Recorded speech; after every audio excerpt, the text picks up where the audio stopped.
Bienvenue, mesdames et messieurs, dans l'invité du jour. Une procédure qui dure depuis 7 ans. Plusieurs dizaines de témoins auditionnés. Laurent Gbagbo, l'ancien président de la République de Côte d'Ivoire, est toujours en prison. 14 demandes de liberté provisoire déjà rejetées. La 15e semble visiblement donner encore du fil à retordre aux juges de la CPI, la Cour pénale internationale. Alors, que dire de la détention de Laurent Gbagbo au regard du droit? Obtiendra-t-il finalement la libération provisoire? Je reçois pour en parler Maître Issaka Zampaligré. Il est avocat au barreau de Paris et du Burkina Faso. Il est notre invité du jour. Maître Issaka Zampaligré, bienvenue et merci d'avoir accepté notre invitation. Merci.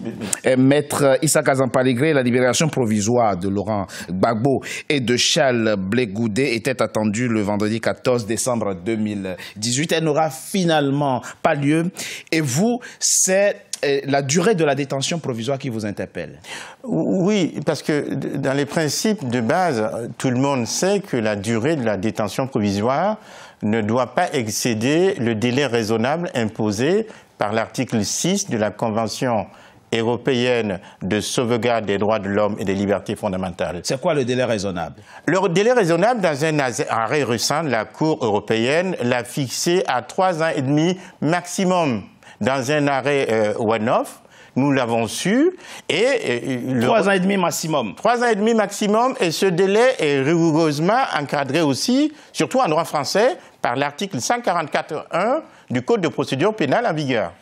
La Hollande est en plein cœur de l'Europe et vous êtes en train de nous expliquer que la CPI viole avec la détention provisoire de Laurent Gbagbo qui atteint 7 ans déjà, ce principe donc, de délai raisonnable. Nous pensons que la détention provisoire de monsieur le président, l'ancien président Laurent Gbagbo a été trop longue et en contradiction avec les principes mêmes qui guident en fait juridiquement de nombreux pays européens.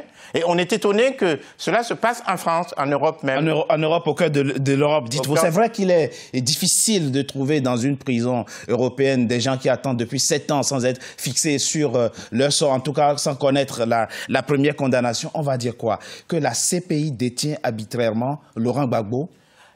Il est certain que voilà, un tel traitement n'aurait pas pu être infligé à un citoyen de l'Union européenne. Et c'est là toute la question qui se pose aujourd'hui.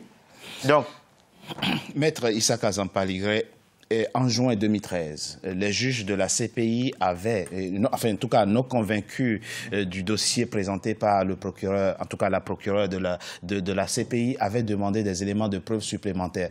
Ça veut dire quoi? Que déjà en juin 2013, la CPI aurait dû libérer Laurent Gbagbo en attendant que des preuves supplémentaires soient apportées?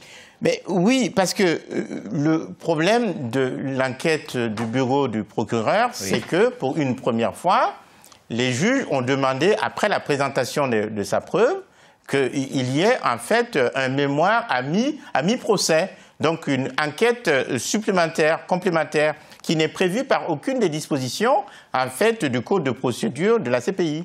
Ça veut dire quoi? Ça veut dire concrètement, Maître Issaka Zampaligré, que si par hypothèse Laurent Gbagbo est acquitté, il peut porter plainte pour détention arbitraire? Mais oui, les juges s'interrogent déjà aujourd'hui sur la théorie de l'accusation, tandis que la Cour est sous une pression pour obtenir la condamnation d'un accusé de haut rang. C'est ce qu'on peut penser. La complexité d'une enquête de la CPI ne peut pas justifier cette durée? Non, surtout que dans ce cas de conflit, il y a eu des enquêtes concernant un seul camp. Oui. Seuls 3 des accusés, souvenez-vous, ont été présentés à la CPI. Oui. Nous savons que c'est monsieur l'ancien président Gbagbo, monsieur Blé Goudé, et son épouse, madame Simone Gbagbo. Que la Côte d'Ivoire refuse d'ailleurs de transférer. Alors, les deux ont été transférés. Et, madame Simone Gbagbo, elle, n'a pas quitté Abidjan.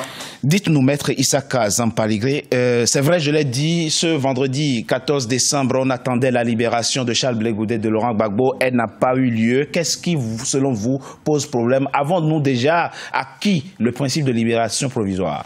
Mais le principe de libération provisoire, on sait comment il est traité parce que il y a 3 éléments que les juges tiennent à s'assurer. Oui. Que les accusés vont comparaître, au moment du procès et qui ne vont pas prendre la fuite.